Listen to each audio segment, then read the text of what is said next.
Indonesia sudah batal menjadi tuan rumah Piala Dunia. Tetapi pasca hal ini apa saja yang kemudian harus menjadi perhatian kita? Bung Yesayas Oktavianus, pengamat sepak bola, Agus Warsub, Presiden Pasopati, Burhanuddin Muhtadi, pengamat politik, hadir bersama saya melalui daring pagi hari ini. Sebelum saya ke Mas Burhan lagi, saya mau ke Mas Agus. Mas Agus, kalau teman-teman dari pencinta sepak bola, Pasopati dan teman-teman yang lain gitu, dibahas juga sih, enggak sih soal bahwa ini kenapa sih, ini siapa sih yang kemudian membuat ini semua. Kita udah dengar dari Bang Yesayas sama Mas Burhan, memang lebih kental politisnya. Itu dibahas nggak? Boleh tahu tuh apa cerita teman-teman, Mas Agus? Kita hari apa ya, sebelum Pak Erick ke Doha ya, jadi kita bikin diskusi. Kita bikin diskusi, di situ ada akademisi, ada teman-teman supporter, yang dihadiri juga mungkin dari teman-teman manajemen tim juga. Iya. Kita mendiskusikan ini. Jadi kayak dampak baik buruknya, efeknya ke depan apa, itu bahkan kita diskusikan dan pada akhirnya kita ada beberapa poin saat itu yang kita rumuskan. Itu. Apa aja tuh poin-poinnya yang Mas Agus ingat? Ya, salah satunya kita sebagai supporter itu apa ya, bukan menuntut juga sih ya, tapi intinya pemerintah harus segera menekankan dan memastikan kalau Piala Dunia itu dapat gelar gitu. Jadi itu sebelum Pak Erick ke Doha sih. Itu ada 5 poin kemarin. Ya, walaupun kemudian hasilnya ternyata kita gagal ya menyampaikan ini. Tapi dalam diskusi-diskusi itu juga sempat dibahas bahwa isu politis ini berkaitan dengan kemungkinan ini ada kaitannya dengan pemilu 2024. Sehingga dengan demikian tampaknya Indonesia juga memilih untuk lebih aman di pemilu 2024 daripada ada Piala Dunia U20 dengan isu-isu yang berkaitan yang bisa saling dilemparkan kepada masing-masing partai politik. Itu juga sempat mengemuka dalam diskusi-diskusi. Sempat ada beberapa obrolan juga sih soal politik. Tapi pada dasarnya kita supporter ini, ya mungkin ada beberapa teman-teman yang paham soal politik. Tapi mayoritas kami teman-teman supporter nggak terlalu paham di politik dan nggak terlalu mau tahu sebenarnya. Jadi kita bisanya dengan kondisi yang sekarang ini mungkin nggak cuma saya atau teman-teman supporter di Solo, tapi mungkin mayoritas se-Indonesia kita bakal dalam tanda kutip balas dendam ke tokoh-tokoh ataupun partai politik yang kami pikir secara awam sebagai supporter ini menyebabkan batalnya Piala Dunia di Indonesia sih. Kemungkinan besar sih seperti itu. Oh begitu, mudah-mudahan bisa kemarin makanya Instagramnya Pak Ganjar, Pak Koster rame sih ya. Tapi mungkin karena kalau kayak Instagram mungkin di sosmed mungkin Pak Ganjar lebih aktif soalnya. Jadi mungkin penyerangannya di sosmed itu lebih kenceng ke Pak Ganjar. Oke. Tapi saya berharap mudah-mudahan bisa berdiskusi sehingga kemudian semua pihak mendapatkan kejelasan begitu berkaitan dengan ini semua. Iya, sebenarnya harapannya kita juga itu sih, Pak. Jadi kita pengennya pemerintah, federasi juga oke lah ini yang udah ya udah, tapi jangan sampai kayak gini lagi. Sampai kapan kalau setiap kita mau ada event besar, event internasional, tapi ada perdebatan, ada isu-isu kayak gini dan sampai kapanpun kita nggak bakal bisa ada event yang besar lagi kalau seperti ini. Toh ada atlet Israel yang lain juga yang udah di Indonesia. Tapi kenapa bola? Mungkin karena yang masanya banyak atau apalah. Kita ini korbannya udah banyak korban. Yang dirugikan mungkin nggak cuma teman-teman supporter, ada UMKM, ada warga sekitar yang sudah persiapan, udah seneng-seneng, ada pemain, ada keluarganya pemain, dan lain sebagainya. Banyak banget yang kecewa. Setuju Mas Agus, kekecewaan ini milik kita semua dan kita justru berharap ini tidak terjadi lagi. Saya sedikit saja, Bung Yesayas, Mas Agus dan juga Mas Burhan mengutip apa yang disampaikan ini di halaman 15 Harian Kompas, sambungan dari headline pada hari ini, musnahnya mimpi anak-anak bangsa, begitu ya. Nova Arianto, asisten pelatih tim U20, juga mantan pemain nasional sepak bola, mengatakan, bagi orang lain yang tidak tahu sepak bola, ini hanya Piala Dunia. Namun saya yakin ini mimpi kalian semua. Saya bersama anak-anak bertahan di sini karena juga ingin tampil di event seperti ini, tapi kita ternyata hanya mendapat harapan kosong. Jadi saya ingin sekali semua pihak merasakan bagaimana kekecewaan timnas U20 yang sudah merelakan banyak hal selama hampir 2 tahun terakhir ini dengan kegagalan ini. Dan ini tidak boleh terjadi lagi. Berbagai event pernah gagal karena urusan politis, tapi harusnya tidak terjadi di Indonesia sedemikian rupa karena kita mampu harusnya mengendalikan hal ini. Bang Yesayas, kita bisa kena sanksi atau bisa nggak sih di lobi sedemikian rupa agar kita tidak kena sanksi? Menurut Anda, Bang Yesayas? Iya, pertanyaan ini memang sebelum hari Rabu kemarin banyak yang dialamatkan ke saya. Iya. Saya bilang kalau pencabutan hak kami itu dilakukan oleh FIFA atas inisiatif FIFA, tanpa ada kesalahan apapun dari kita, maka tidak ada sanksi, tidak ada ban. Tetapi kalau pengambil alihan hak kita oleh FIFA ini karena kesalahan kita, maka pasti ada sanksi atau ban. Pasti. Dan melihat prosesnya, sepertinya kesalahannya ada pada kita. Ya. Pada kita, nah sekarang kita menunggu bukan kena atau tidak, tetapi seberapa berat dan seberapa besar sanksi dan ban itu. Menurut saya mungkin... Kalau ban pasti ya, kita pasti di ban ya.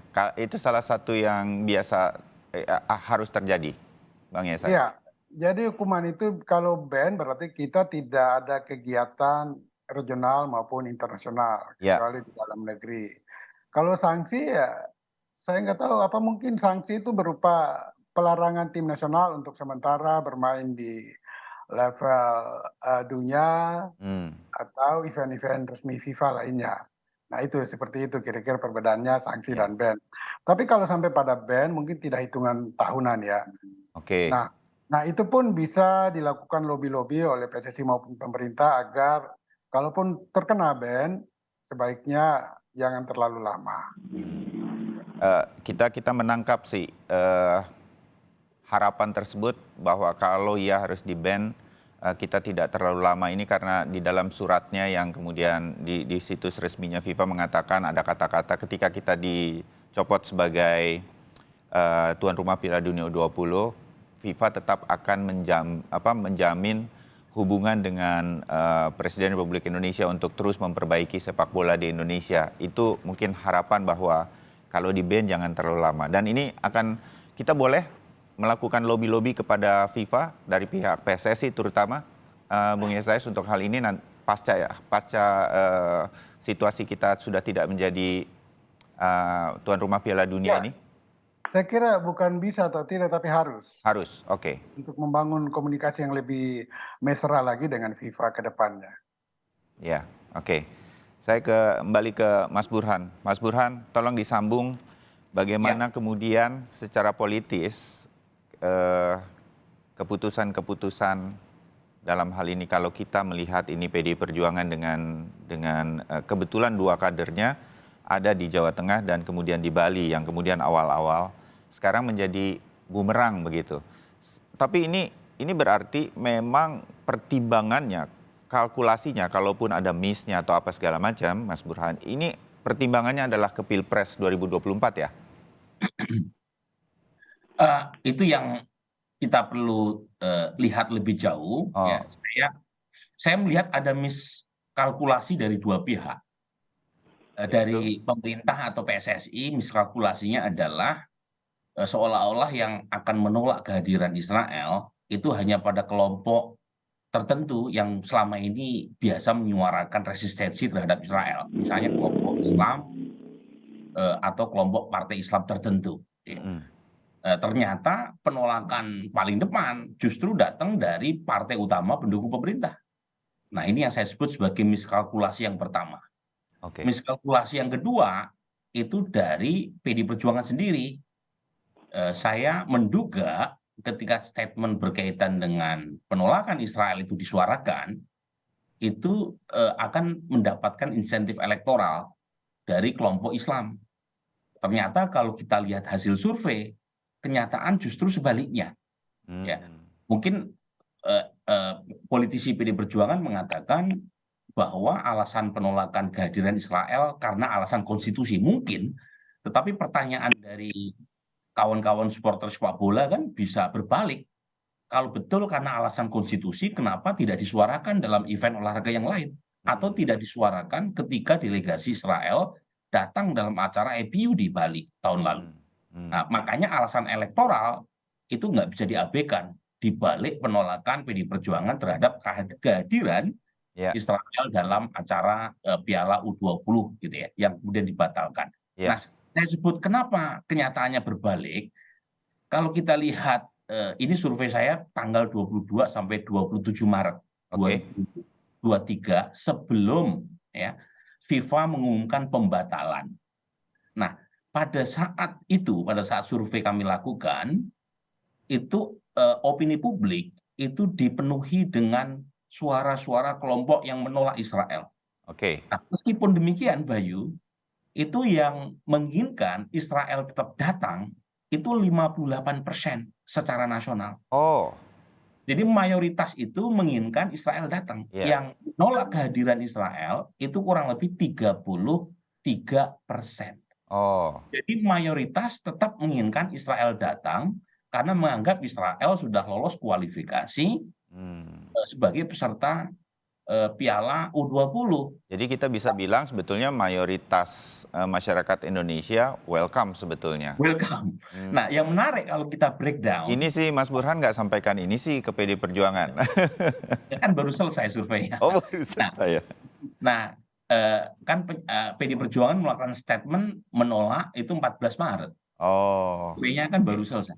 Nah, yang menarik pula Bayu, kalau kita breakdown berdasarkan pilihan politik, mereka yang memilih Pak Jokowi di 2019 dan memilih PDI Perjuangan di pemilu legislatif 2019, itu sebagian besar setuju Israel tetap hadir.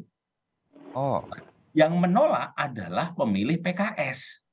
Nah, ini yang saya sebut mismatch antara aspirasi elit PDI Perjuangan dengan aspirasi basis masanya di bawah. Pada saat yang sama, kalau kita tanyakan jika pemilu presiden diadakan hari ini, siapa presiden yang mereka pilih? Sebagian besar pemilih Ganjar Pranowo setuju Israel tetap hadir dalam Piala U20. Mas Ganjar sendiri menolak. Jadi lagi-lagi ada misrepresentasi antara apa yang disuarakan di tingkat elit dengan basis masanya. Saya mau menyampaikan hasil surveinya Mas Burhan ini memang menjadi pertanyaan banyak pihak. Publik itu sambil ngopi itu bingung. Kok Pak Ganjar ya, kok Bali ya, kok PD Perjuangan. Jadi ini berbanding lurus dengan hasil surveinya Mas Burhan ya, bahwa sebenarnya kita jadi heran nih, mengapa PD Perjuangan sekarang maju di depan berkaitan dengan ini. Kira-kira gitu kan Mas Burhan? Makanya saya sebut tadi, itu misteri Tuhan selain jodoh dan kematian. Kita tidak tahu persis kenapa. Satu lagi misteri. Mas Ganjar, ini kan keinginan, kita tahu betul Pak Jokowi ingin Piala Dunia ini, pemerintah lah begitu ya. Jangan ditanya PSSI, mau Erick Thohir atau sebelumnya Pak Iwan Bule begitu, tentu ingin begitu. Semua adalah, pemerintahan sekarang kan dipegang oleh PD Perjuangan. Pak Jokowi juga mesra dengan Ibu Mega. Keputusan PD Perjuangan dengan pemerintah yang kemudian seperti bertolak belakang untuk urusan Piala Dunia ini, nggak bisa ya? Kemarin itu cepat diselesaikan dan kemudian menjadi satu suara, menurut Mas Burhan? Ya, tentu ada aspirasi untuk mencoba menyamakan frekuensi ya. Tetapi saya kira sejak 14 Maret sampai statement Pak Jokowi mengirim ketua PSSI untuk menemui Presiden FIFA itu belum ada frekuensi yang sama. Oke. Jadi meskipun dibungkus dengan kalimat yang halus sekalipun, ya, atau coba dinetralisir dengan kalimat yang mungkin menutupi perbedaan terkait dengan Piala U20 tadi, itu publik, ya, meskipun tidak harus belajar ilmu politik, itu bisa menangkap perbedaan antara Istana dan Tengku Umar berkaitan dengan isu ini. Ya, baik. Toh kita sudah tidak menjadi tuan rumah Piala Dunia, tapi harian Kompas hari ini juga menurunkan di headline momentum kemudian untuk mewujudkan transformasi sepak bola. Singkat-singkat karena waktu saya terbatas, Mas Agus, Anda setuju ya? Ini kita jadikan momentum untuk membenahi sepak bola Indonesia, Mas Agus? Sangat setuju, Mas. Ini harus jadi pelajaran kita semua, baik dari pemerintah, federasi, dan semua pihak untuk sepak bola kita yang jauh lebih baik. Dan satu yang perlu digarisbawahi, kami supporter sangat mendukung Palestina, mayoritas ya. Jadi bukan kami yang anti Palestina atau mendukung Israel. Tidak sama sekali. Cuma kami berpikir kami punya cara kita untuk menyampaikan dukungan kita ke Palestina. Setuju. Mungkin bisa dengan ketika Israel datang mungkin kita bisa support tim lawannya biar Israel kalah dan lain sebagainya. Kita bisa berkreativitas di situ. Itu yang perlu digarisbawahi. Jadi kami supporter sangat kecewa atas gagalnya Piala Dunia ini. Baik, oke. Bang Yesayas, terakhir dari Anda, momentum seperti apa yang harus kita benahi? Karena begini ya, silakan Bung Yesayas, Anda duluan. Ya, kita tinggalkan kekecewaan karena gagal menyelenggarakan Piala Dunia. Oke. Dan kita lihat ke depan saja bahwa mungkin pesan saya kepada Pak Presiden Joko Widodo supaya kalau mau terlibat dan serius urus bola, sekarang saran saya bentuk satu tim independen sebagai kontrol terhadap PSSI. Karena terus terang masyarakat sepak bola sudah tidak percaya lagi dengan PSSI sekarang. Terima kasih. Baik, oke. Intinya mungkin sekarang kita tidak bisa menyelenggarakan Piala Dunia U20. Kita bisa menyelenggarakan event internasional sepak bola di waktu mendatang. Kita harus tetap optimis. Tapi pada waktu itu kompetisi kita sudah bagus, supporter kita juga sudah bagus di bawah PSSI. Pembinaan usia muda juga bagus, tidak ada lagi tragedi Kanjuruhan dan lain-lain, baru kita bisa melaksanakan dengan baik. Dan mungkin kita tidak perlu lolos lewat tuan rumah, tetapi lewat kualifikasi. Mudah-mudahan perbaikan sepak bola kita ke depan dengan momentum ini. Terima kasih Mas Burhan, terima kasih Mas Agus, terima kasih Bang Yesayas untuk diskusi. Terima kasih. Selamat pagi, salam sehat.